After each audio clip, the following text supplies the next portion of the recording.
And then I've saw sexual acts that I walked in on. Who'd you walk in on? Him and Dwayne Martin. And now, Bilal has filed a $3 million lawsuit against Jada, claiming that she basically threatened. It comes across like a threat. We're not starting with rumors. We're starting with the paperwork. This week, the legal dominoes are falling, and the names involved are not just surprising, they're connected. Will Smith's former assistant, Brother Bilal, didn't just give another explosive interview to Tasha K. He has filed a formal complaint against Jada Pinkett Smith, claiming she made physical threats and tried to intimidate him. According to Bilal, this happened in a movie theater lobby during Will Smith's birthday celebration in 2021, just hours after he says he walked in on Will and Dwayne Martin in a chaotic situation. But here's the twist. Bilal isn't waiting for Jada's lawyers to act first. He is daring her to sue him, showing what he says are text messages, voice notes, and even a draft NDA that he refused to sign. At the same time, sources close to Bryshere Gray, the Empire star, currently in an Arizona jail for probation violations, say his legal team is preparing a $50 million lawsuit. The suit names both Will Smith and Sean Diddy Combs and claims years of what they call exploitation under the guise of mentorship, connected to those now famous freak-off sessions. The timing is not random. Bilal's book comes out next month. Diddy's federal trial for trafficking is ongoing, and Cassie Ventura has already given testimony about private gatherings with male companions. And Bryshere, his mugshot from last week shows glazed eyes and an unshaven face. The confident star who played Hakeem Lyon now seems like a shadow of himself, and that image has become Exhibit A in a story that is no longer about gossip, it's about repeated patterns of behavior. It was the woman that everybody wanted, and Will needed that validation to have that type of. Let's go back just 48 hours, because that's when the story stopped being just tabloid gossip and turned into a real legal explosion. Brother Bilal's appearance on The Breakfast Club wasn't simply another, she said, segment. It was a direct challenge. He didn't just repeat his story about walking in on Will Smith and Dwayne Martin in 2019. He added more details. According to Bilal, what happened that day wasn't a one-time event. He claims it was part of a larger system. In this system, young actors like Bryshere Gray were allegedly introduced to Sean Diddy Combs through Will Smith. They were then supposedly put through what Bilal calls initiation rituals, all presented as career guidance. And this is where the legal papers become really interesting. Bilal's lawyers are said to have subpoenaed text message chains between Charlie Mack, Will's longtime manager, the same man, who got Bryshere's Empire audition, and Diddy's former assistant, going back to 2018. These messages reportedly include discussions about scheduling and preparing certain talents for after parties. Now, think about Bryshere's own words from a 2015 interview. Back then, he described Will Smith and Charlie Mack as like uncles who supported him every step of the way. 3 years later, he would plead guilty to strangling his wife until she lost consciousness. Is that just coincidence, sir? Is it what Bilal called the result of a system that chews up and discards young men who don't follow its rules? And speaking of rules, the so-called freak-off culture that Bilal describes isn't just his word against Will's. This is the flight where Diddy said to her, she testified that he showed her a video of a freak-off that she participated in and said, if you don't participate in another freak-off when we get to New York, I'm gonna put this video out. I'm gonna send it to your mother. And that's coercion. She testified to that. If the jury believed her, that's coercion, and they would have Cassie. It's the same term Cassie Ventura used while testifying in Sean Diddy Combs' trial. She told the court she was flown to Ibiza, Miami, and Los Angeles for multi-day encounters. According to her testimony, male companions were allegedly paid thousands of dollars while Diddy watched and sometimes recorded the sessions. Does that sound familiar? It should. In December 2024, a violinist named Brian King Joseph filed a lawsuit against Will Smith. He claims that during Will Smith's 2025 tour, he found a handwritten note in his Las Vegas hotel room that read, "Brian, I'll be back no later than 5:30. Just us." Joseph says the note wasn't the only concern. He also claims there was a bottle of HIV medication, hospital discharge papers, and a red backpack that he says was not his. Will Smith's team called it a misunderstanding, while Joseph's lawyers labeled it grooming. Now, with Bryshere Gray's lawsuit possibly coming next, the issue isn't just whether these stories connect, it's whether they reveal a repeated pattern and a familiar playbook. A violinist is suing Will Smith, claiming retaliation after he alleges that he was fired for reporting harassment while on tour with Smith. Brian King Joseph filed the lawsuit in California earlier this week, accusing Smith of deliberately grooming him for exploitation. Look at the timeline. In 2015, Bryshere Gray was just 19 when he landed Empire, helped by Charlie Mack. By 2017, he was a BET Award nominee. By 2020, everything fell apart. He pleaded guilty to felony assault after a SWAT standoff, where police said he choked his wife until she passed out. At the time, his manager was Charlie Mack, and his mentor was Will Smith, according to Brother Bilal. Will personally guided Bryshere through his first meetings in the industry. Now, jump to 2023. Bryshere is back in jail, this time for breaking probation. Another woman accused him of throwing food at her and pulling her hair. Court records records describe his behavior as unstable. His career is gone. Behind the scenes, insiders say his lawyers are suddenly active. They are gathering statements from former Empire crew members who claim Bryshere wasn't the only one who changed after time spent around Will and Jada Smith's inner circle. Other names are coming up too. Meek Mill, August Alsina. You remember Alsina, singer who said his relationship with Jada was approved by Will, then later called it a trap. Alsina has spoken openly about drug struggles. Friends claim he left the Smiths home sick for weeks after what he described as a bad experience. Two sources say it began with a dinner where Will allegedly offered him a special drink. Alsina's team denies this, but the pattern is becoming harder to ignore. So why now? Because Brother Bilal's book isn't just a tell it's a legal move. By speaking publicly with Tasha K before the book drops, he puts pressure on Jada. If she sues him for defamation, his lawyers could demand her messages, money records, and even security footage from the 2021 movie theater incident. And if Bryshere's lawsuit is filed while Diddy's trial is still active, the overlap of witnesses, assistants, companions, tour managers could link both cases. Remember, Diddy's legal team is already dealing with fallout from Cassie Ventura's testimony, where she said she was pressured into encounters with other men while Diddy filmed. Continue to engage in all these freak-offs with him, and he sounds really pissed off.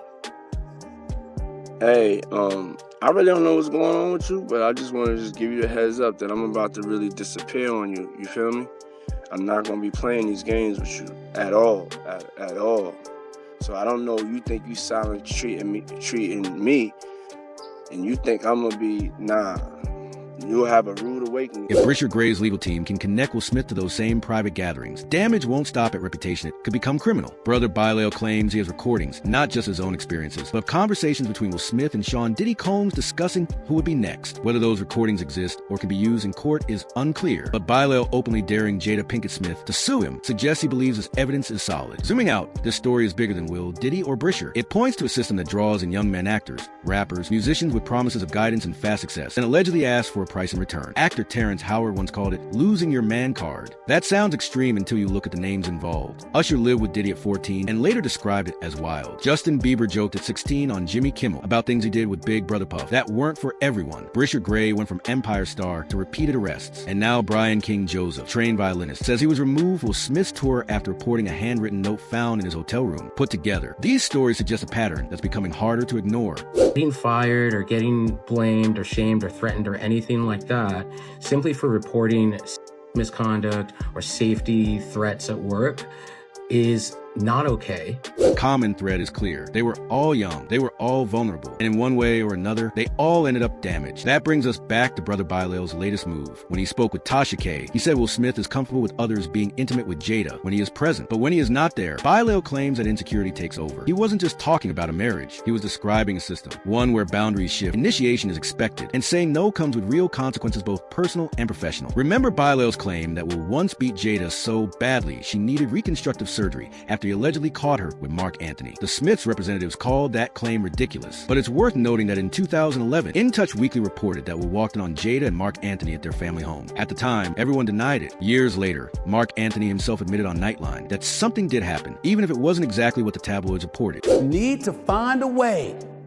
to make sure your wife ain't talking about your private business. Now add this to the picture. Jada's own memoir confirms that she and Will were separated for 6 years. During that time, she had an entanglement with August Alsina, a relationship she first said Will approved of. Later, Alsina himself said it was a setup. Put that next to Brother Bilal's claim that Will became angry when Jada's relationship happened without his knowledge. When you connect those dots, the idea of the Smiths' open marriage starts to look less like freedom or progress and more like control.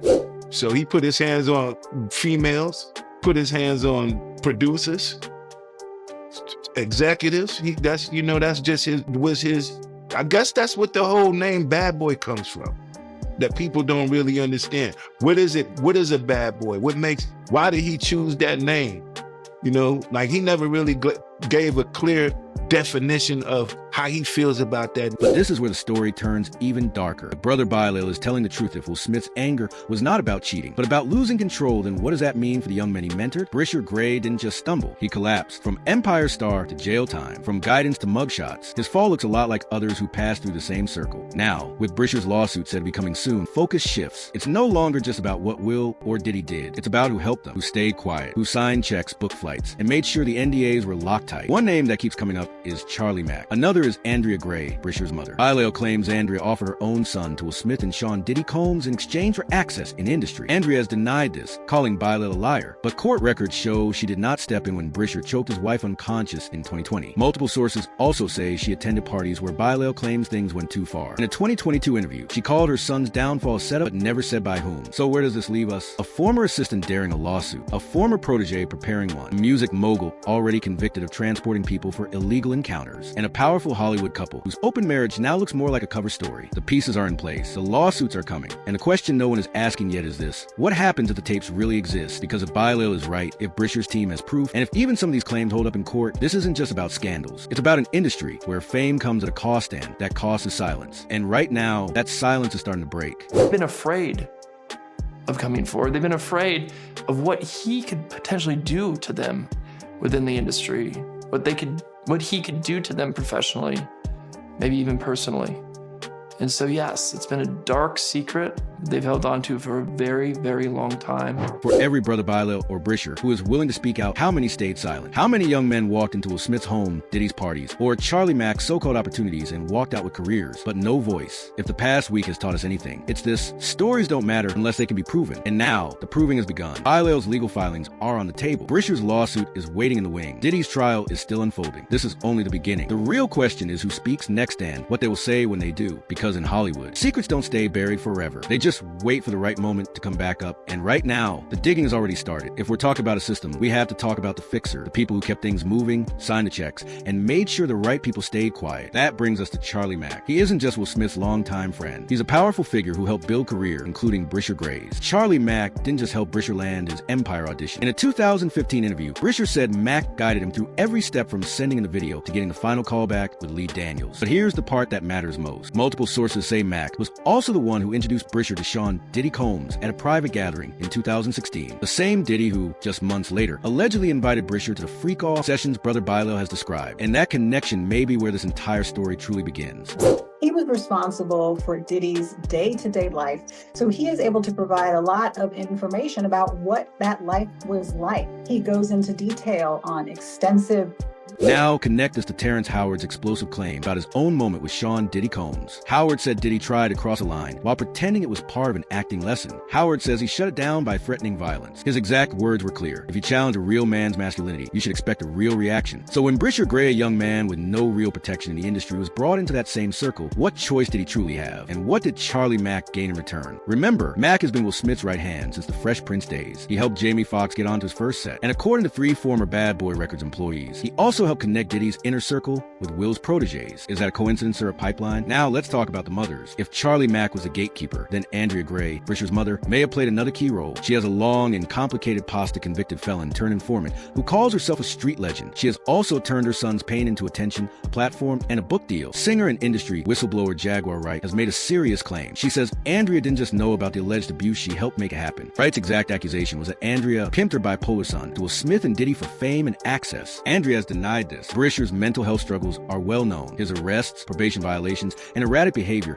show a young man in crisis. Yet Andrea's response has not been protection or treatment. It has been exposure. One day she posts about her son's pain. The next day she promotes her own story and survival memoir. So here's the question that won't go away. If Andrea was trying to protect Bryshere, why did she allegedly push him toward the very men now accused of exploiting him? And why, in a 2022 interview, did she call his legal troubles a setup without ever saying who set him up? And Andrea is not the only mother in this story who now faces serious questions.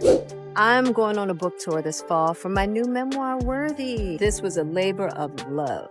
I will be coming to New York. I will be going to... Let's turn to Jada Pinkett Smith. She spent years building an image as Hollywood's woke matriarch, but her memoir revealed a marriage full of separations and entanglements. Now compare that to Brother Bilal's claim. He says Jada threatened his life in a movie theater lobby, allegedly saying, "Don't know who you're messing with," after he refused to sign an NDA. The same Jada who, just weeks earlier, laughed off rumors about her husband's sexuality on The Breakfast Club, calling them ridiculous. But according to 2 people present that night, her outburst wasn't just about Bilal's bouquet, it was about what else he knew. Bilal wasn't just Will's assistant. He was a confidant, sedan. He claims he was in the room when Will allegedly assaulted Jada over her affair with Mark Anthony. He says he saw the aftermath of the makeshift medical setup at their home and the reconstructive work Jada allegedly needed. Now, with Bryshere Gray's lawsuit on the horizon, the question isn't just what Jada knew about her husband's behavior, it's what she allowed. If Bilal is telling the truth, and Jada did threaten him to keep quiet, then she isn't just a victim, she may also have been protector of the system. That system even has a name, Puffy Flavor Camp. Insiders called it Diddy's New York townhouse in the 90s, where a 14-year-old Usher was sent to learn the industry. Usher has called the experience wild and crazy, though he never shared details. We do know this. Diddy's recent trial exposed a culture of private gatherings where young artists were allegedly pressured to perform with male companions while Diddy watched and sometimes recorded. Fast forward to 2015, when Bryshere Gray, fresh from his Empire success, was allegedly brought into the same circle, the same mentorship, the same expectations. And what followed? Arrests, probation violations, and a career in freefall. Coincidence or part of the system? And this isn't just about Diddy and Will. The real power lies with those behind the scenes, managers, lawyers, and PR teams who make sure the stories stay hidden. And so the judge, again, seemed to be taking that matter pretty seriously and just pretty much said that, everyone, the judge, the attorneys, the witnesses' attorneys, the accusers' attorneys, they all have to adhere to these professional rules. They all have to adhere to this professional conduct. And if this continues and if more things are said that get onto the judge. Take Tim Miller.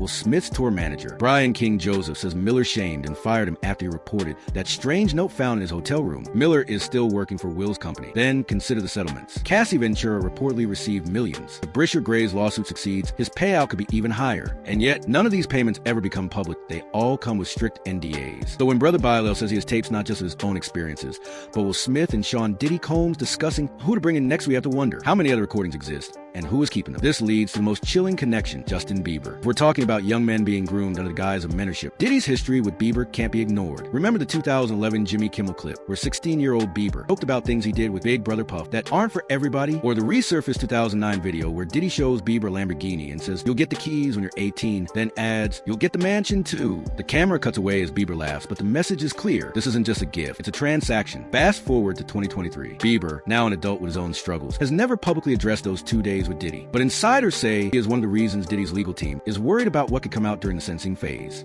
True, and you and I both know from a legal perspective, to make a very public case and a very public claim against a high-profile celebrity, when there are avenues in the law where someone could file a lawsuit anonymously, I'm not saying that's what your client wanted to do or not, but sometimes there's an avenue, that goes to a clear issue of credibility, and it goes to a clear issue of why do this. I did have a couple of questions for you. Because if Justin Bieber has something to say, he won't be the only one. Usher has already hinted at the wild things he saw. Terrence Howard has spoken about the man card you lose in those rooms. And now, with Bryshere Gray's lawsuit and Brother Bilal's tapes, the question isn't if more names will surface each when. But here's something we haven't focused on yet: the paperwork. Every Bilal or Bryshere willing to speak, there are dozens who stayed silent, and the records prove it. Take the India standard in Hollywood. But in these cases, allegedly used as weapons. Bryshere's former lawyer, who asked to stay anonymous, says he was pressured to sign one in 2020, right after his first arrest. The deal? A 7-figure payout in exchange for a total silence about his time with Will Smith and Diddy. Bryshere refused, but how many others didn't? Then there are the medical records. Bilal hinted at Jada Pinkett Smith's post-Mark Anthony procedures. Bryshere's mugshot shows a man clearly not okay. In the financial trail, $15,000 Charlie Mack allegedly wired Andrea Gray in 2017, labeled as consulting fees. For what? The hospital discharge papers Brian King Joseph found in his hotel room with a name no one recognizes. The bottle of HIV medication left like a calling card. These aren't rumor theory receipts, and they all point to the same conclusion. This wasn't just bad behavior, it was a business. So where does that leave us with a machine that's still running? Well, Smith is still producing films. Diddy's legal team is still negotiating plea deals. Charlie Mack is still managing artists. And Andrea Gray, she's still selling books about surviving the streets while her son sits in jail. The lawsuits may be coming, the tapes may surface, but the real scandal isn't only what happened, yet it's what's still happening. For every Bryshere who cracks,